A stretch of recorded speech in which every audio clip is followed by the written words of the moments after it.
I love RPGs. It is by far my all-time favorite genre, but it wasn't always the case. I've told this story before, but I actually had a really rough intro to RPGs that almost turned me off them entirely. And it started with this obscure title called Chrono Trigger. Chrono Trigger is an absolutely amazing game, but when I first played it, I hated it. And I hated that I hated it. It was this amazing game with these interesting characters, this huge world I wanted to explore, but I couldn't, because it was a game about numbers. And I didn't want to fight all the enemies. I was using every trick in the book I could possibly find to skip encounters just so I could continue to explore this world and see where the story goes. And then I got smudged by the third boss in the game because I was too low level and died basically in one turn. And there was nothing I could do about it, and I hated that. And I remember thinking to myself, why is this game entirely dictated by numbers? Why can't I dodge out of the way of attacks based on my own skill? Why do I have to lose or take damage because the game just says so, because numbers? Why can't I skill my way around it? Well, a little while later, I would play this game that would completely change my life. That game is The Secret of Mana. The first boss in that game is basically stylized to be exactly what I wanted in an RPG. Avoiding attacks just by standing out of the way, finding openings to attack your opponents. The sad thing is, that's more a smokescreen than anything. That is still a game that's very heavily dictated by background numbers you can't see. But it at least allowed me to see there was potential for me to get into RPGs. There was, in fact, an RPG style that would appeal directly to me. And a little after that, I was introduced to a game I spent 20 years looking for because I couldn't remember the name of it, Illusion of Gaia. A game that was entirely an action RPG, dictated by your skill more than numbers, about exploring a massively interesting, intricate world with amazing backstory and world building, with interesting characters, and it was all at your fingertips and it wasn't dictated entirely by numbers. And now we come to Shrine's Legacy. Long enough, right? Well, I've been waiting quite a while myself.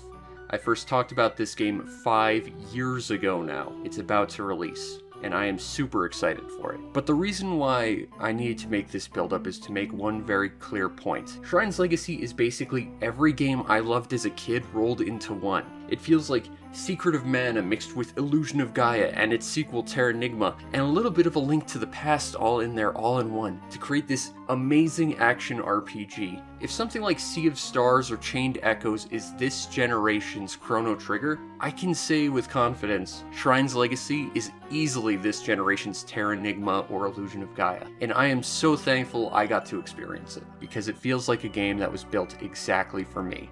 As always, I am playing this on a Steam Deck with the controller because that's how my hands work. Can't really use a keyboard. And I can tell you that even before launch, this game is verified. It runs fantastically on a Steam Deck, and it's basically built for a controller. So yeah, runs great. The story follows Rio Shrine. Name sounds familiar. Wonder where I saw it. Either way, Rio is the descendant of Kylie's Shrine, a hero who had mastered the elements and used her big, shiny Sword of Destiny to defeat the demon of control named Aklor. He dreams to be much like his ancestor, a hero, and he has that big, shiny Sword of Destiny to do it. But he's just a kid with his head in the clouds, with no way of saving the princess and being the hero. That is until she enters his life. A thief by the name of Rayma, who happens to steal his big shiny Sword of Destiny because, it turns out the demon of control Aklor is back somehow, and she needs that sword to defeat him. But she kinda can't use sword, she's a staff user. So she ropes Shrine into not only retrieving his own possessions, but taking up the mantle of defeating this demon of control who's now invading the world and trying to enslave all of humanity. And that's just where we start. Your goal is ultimately to collect the 8 color-coded, candy-coated Chaos Emeralds that imbue your sword with magical powers of the elements so that you can defeat this demon and save the world. But it's always more complicated than that, of course. The story to Shrine's Legacy is really well done. First and foremost, there is a lot of excellent world building. A lot of the areas in the game are very unique and they feel like they contribute something different to each area of the world. For example, there's a harbor town that is basically just a bunch of rafts that are the source of all fishing for the entire continent. You have a town that's entirely agriculture with flying radishes, and I love them, and these interesting horses. They are super neat. There are so many different areas in this game that all feel like they contribute something different to how the world operates, and you get to learn about it if you talk to everyone. This world is so clever and full of personality, from the Choaniki luchador bounty hunters to the entirely cat-driven postal network. This is a very interesting and engaging world, and it's one that's very, very memorable. The world building in this game, excellently done. But that's not where the impressiveness of this story ends, because not only are there twists and turns in the story, some of which I actually didn't see coming, some of which I thought were coming didn't, but every character that's relevant to the plot seems to be relatively deep and multifaceted. Every character seems to have some sort of backstory and highs and lows that happen through the story, and you can explore them as a character. It feels like they're not simply one-note characters. Rio starts out as just this kid who wants to be a hero, sure, but you realize that he is actually very layered and very flawed as a hero, and that he doesn't trust himself as a hero, and the world is constantly putting his perception and his strength of character to the test. But even the side characters feel like they have depth to them, highs and lows and secrets that you can uncover. They do feel like really deep characters, despite the fact that some of them are effectively just a mode of transportation to get to the next area so that you can continue your quest. Even the villain Aklor actually does have a little bit of depth to him. Like, sure, okay, he's the villain who's evil for being evil because he wants to take control of everything, but without spoiling too much, right at the end you kind of at least understand his thought process as to why he wants this, and it makes him a lot more compelling and deep as a character. And it helps a lot that he is a very present villain. He is frequently showing up to get in the way and foil the heroes. The heroes do not have an easy time. They actually have to deal with a competent villain that's actually in their way doing stuff, as opposed to someone who's just off in their tower on the other side of the planet laughing because they're trying so hard to try and stop him. No, he's actually taking efforts and steps to try and stop things from happening. Although he is also just hanging out in a tower at one point and just laughing at them. But you know, he's a more technically adept and sensible villain that you can kind of get behind just because he is such a prominent part of the game, as opposed to just an overbearing name you have to worry about because that's the final boss. He becomes more of an actual person in this story, and I love that. Another thing I really like about how deep the characters are and how they build them up is you have two main characters that are hanging out with each other the entire time, and yet Ryu and Reima have zero romantic implications between them across the entire game. They make it very clear from the start Ryo already has an interest in his childhood friend, and despite the fact that he and Reima spend the entire adventure together, nothing really romantically blossoms between the two, and that is so bloody refreshing. As nice as romance is, two people can occupy the same spot and not fall for each other. They're just really, really good friends. And you can feel that by the end because they're even capable of ribbing each other every now and then. There is one thing about the story that was a little bit weird to me, and this could entirely be a me problem, because I think I might have sequence broke the game a little bit once it opened up, but there was a point in the story where our two heroes, where they got a tip from an NPC as to where they need to go next, and I do not recall having any interaction with them ever. So, yeah. It could be because I just sequence broke it so that scene never happened, or it could very well be that they just kind of forgot to put that in there, or that they need to put that in there. I'm not sure. It is one of the few things about the story that seemed weird to me, though.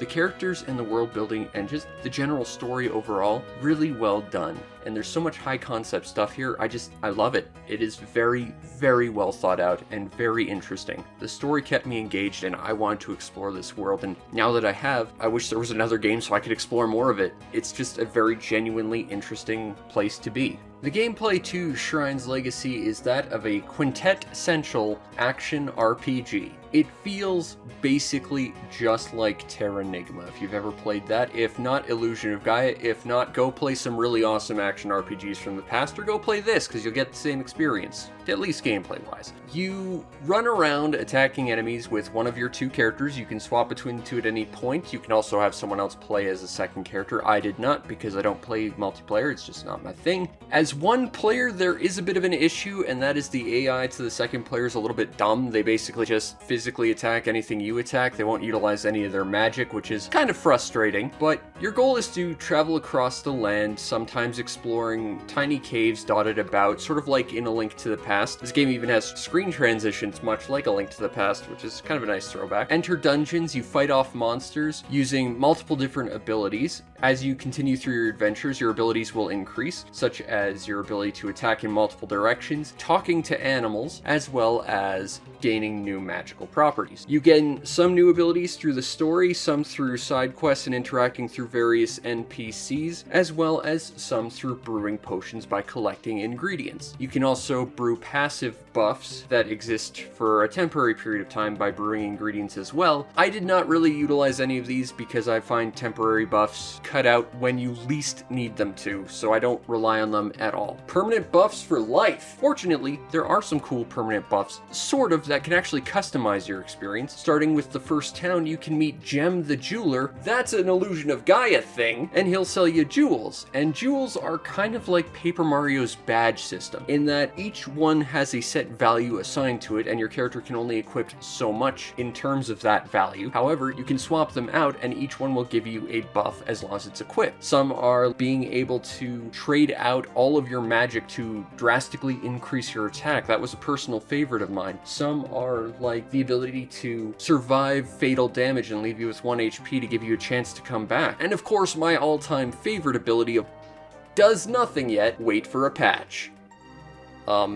I'm playing this pre-release, so hopefully everything I talk about here that's negative is potentially going to be fixed by the time it does release. But yeah, some of the abilities are not quite included yet, and there's actually quite a lot of visual jank past the point of no return. But I've been assured they're working on it, and I've given them as many bug reports as I could so that they can clean it up as best they can. That said, your character's breadth of movement is incredible. Every single magic that you get, which is acquired by collecting one of the Chaos Emeralds, gives you a new way to traverse the environment, from being able to walk on water and create pillars of stone, to creating paths of wind that you can cross over top of, or being able to create a barrier that allows you to interact with light sources as well as heal every single time you attack, which very quickly became my favorite way to play because I had Rio decked out to be purely a physical attacker and Raymo was basically just my magic battery for puzzles. It's a simple way to play, but it works for me. And that's the nice thing about it, is because of the ever-evolving moveset, the different magics, as well as the badge system and the fact that you can gain new abilities as you go throughout the adventure, you do have the ability to customize each character to your liking so that you can really personalize your experience to your way of play, and that's fantastic. I only had access to maybe half of the jewels in total, and I found a way to play the game in a way I liked, and that's cool. And I want to see what the other chunk of jewels I have that don't do anything yet will do. There was so much to explore in this world, from tiny little caves to test out your magic and puzzle solving abilities, to secret off the path areas that have special rewards for you. There's a lot here. I do wish that the rewards were a little bit more meaningful. It's usually a small bit of money, and usually stuff to buy in this game is way too expensive, although they did say they were going to rebalance some stuff, so that could easily be changed. But I do wish that there was more significant rewards, you know, like more jewels or more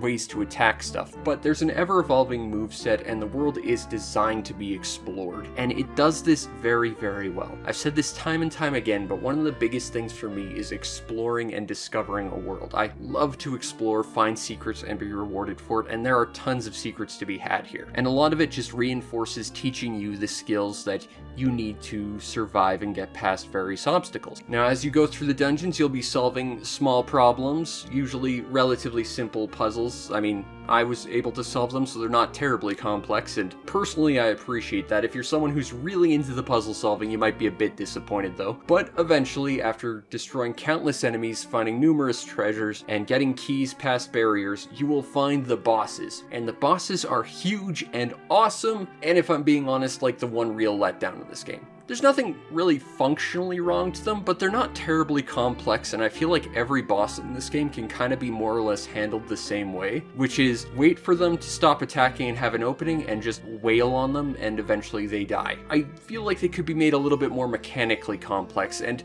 two of the bosses do feel almost identical. They're later on, and one of them's a secret boss, but they all look interesting. They're all engaging, and they're all intimidating. I just wish mechanically they were a bit more engaging, especially because the first boss does require you to utilize the magic that you're introduced to recently to actually defeat them, and then after that it's mostly just wail on them. You know, it's a little underwhelming, and honestly, it's one of the biggest downsides of this game. Dotted around the game are mini-games and side quests as well. It's fun to just take a break and go fishing by diving headfirst into the sea and trying to catch as many fish as you can to win a prize. There's some neat stuff here and there to mix things up, turning your brain to straw so that you can interact with targeting dummies. It's interesting, and there's actually a pretty cool payoff by the end too. Every single thing feels like it's here for a reason, and it's not just here to fill space or to pad out the game. This game does feel like all killer, no filler, and I do appreciate that a lot. From the start, you actually do get a quick travel option as well. Once you find some golden statues, you can teleport between them pretty quickly, so you don't have to just mindlessly trot around the areas you've already gone between. I made a point to, and that's because there was a lot of secrets I missed and I want to find them all, and I'm still sure I missed quite a few. But the world is deep, it's interesting to explore, and it's fun to fight enemies. It's fun to test out your magic and play around with all your different capabilities and your movement options, and it's great to interact with these relatively simple puzzles. It's not too complex, it's fun to approach, and even if you're just getting into these kind of games, easy to pick up and play. The overall presentation to Shrine's Legacy is tremendous. The characters look fantastic and all unique. There's tons of different interesting species and characters in this world that really makes it feel like a very diverse place to live in, and it's not all sunshine and rainbows. There's actually quite a lot of darkness in this world, and like racism and speciesism, and they actually go into it. It's pretty interesting. But every character does look interesting, and it feels like every area in the game has its own sort of unique feel. There's kind of a swamp that drains most of the color from this screen. There's a very bright forest. There's a nice lush overworld that's very, very pretty. This game does know how to create some interesting and engaging regions,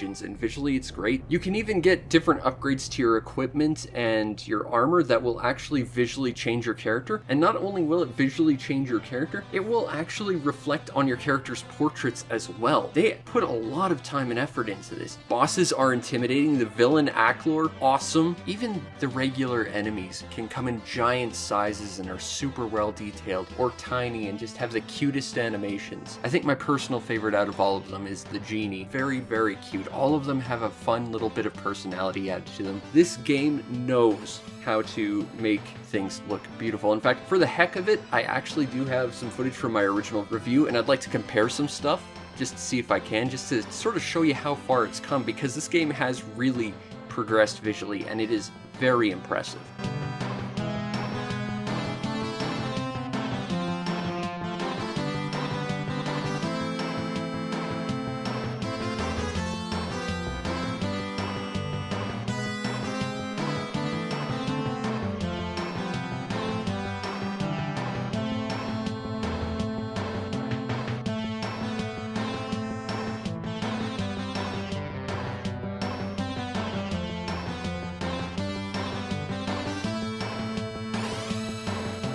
Audio-wise, the soundtrack is fantastic. I particularly like the theme to the sort of snowy mountainous region. It actually reminds me a lot of the snowy sort of jazz theme from Spike McFang of all things. Like, it's just very chill, very quiet, just sort of nice and serene.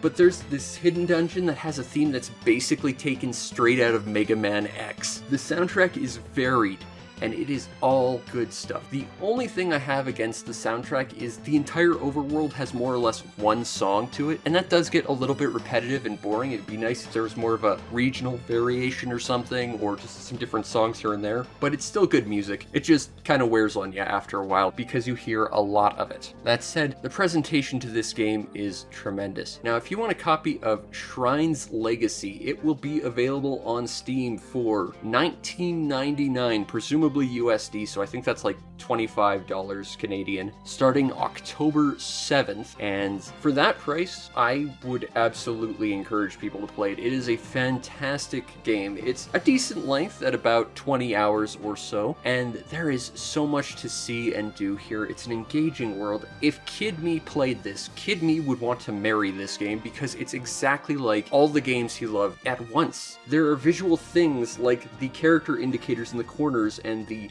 way that gems surround you, kind of like the menus that are like straight out of Secret of Mana. You attack dashing exactly like Ark from Terranigma. It's an action RPG exactly like Illusion of Gaia. It's got deep, interesting characters and awesome world building like Chrono Trigger. It was everything I loved as a kid, but just one game. I really hope this game succeeds because these developers have made something that to me is very special. Well, like they say in their own description, it's trying to be very similar to the Super Nintendo RPGs of yore, and I think they nailed it in so many different ways. You know, you've got a bar that you can go drink soda at, but people are visibly getting drunk at. It does feel like it's 100% trying to be authentic to the time and to very much play to the nostalgia of people who really enjoyed those games like me. And if this game succeeds, maybe the developers will go on to make more stuff. And I hope they do, because clearly they've got the passion and the effort to create something really well polished and beautiful. And they already have a free expansion planned in the works. You can find a location that tells you about it in the game, and I'm excited for that, but I want to see more from these people because clearly they know what they're doing and they're making something very special. And the fact that there really aren't all that many quintet style action RPGs since the terrible Grand Stream saga. And that's sad because these were the games that really informed my love of RPGs. If it weren't for Illusion of Gaia and Secret of Mana, I probably wouldn't be playing RPGs now. I would have neglected what has become my all-time favorite genre, and this one is a polished example of what they can be and what I loved about them. Sure, your characters have stats and numbers, but you still have to dodge attacks. You still have to figure out what magic to use where. You still have to be sensible enough to actually know how to engage the enemy. It's not all about numbers, and by the end of it, even with your max stats, your numbers really aren't all that high. It's all up to you to be able to defeat the enemies and save the world. It's in your hands, not some dice roll you can't see. I can only hope that this is the start of a brand new wave of action RPGs, that we get to see more quintet style action RPGs after all this, because I have missed this for so long. And I think Shrine has really started to build a very impressive legacy.